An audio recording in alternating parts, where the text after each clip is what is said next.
The Peace Palace is the home to the International Court of Justice, which is an UN institution, and the Permanent Court of Arbitration.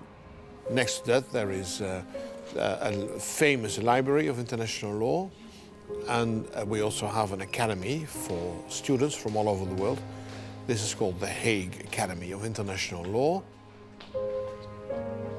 The story started in 1899. That was the year that a large international peace conference was held at the initiative of Tsar Nicholas II, who felt that the money could better be spent on the economy than on the armies, and he wanted to have a conference about international disarmament. And that conference did not lead to an arrangement for disarmament, but it led to the view that conflicts could be settled by the use of the law and not by the armies.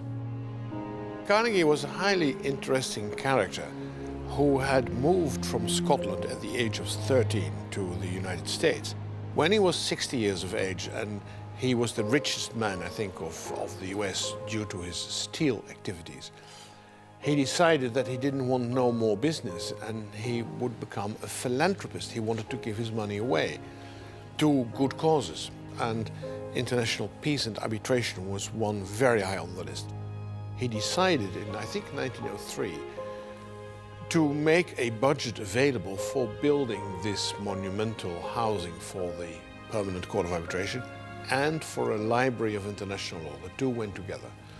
And he gave $1.5 million at the time, which was good enough to build this whole place. And when the opening was a fact in 1913, he writes in his diary that this was the happiest day of his life. We felt that we should have a visitor center to explain the story of the Peace Palace, the story of the origin, but also the work of the institutions. And that is what we have been able to do in the last years. And we now have a beautiful visitor center that is an educational tool in itself.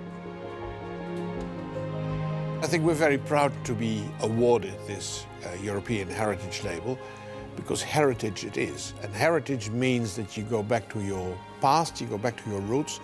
And the peace conference that I spoke about of 1899 was the European nations and a few around it. And I think even nowadays you can see that the whole concept of Europe is built on the idea of a peaceful coexistence of partners.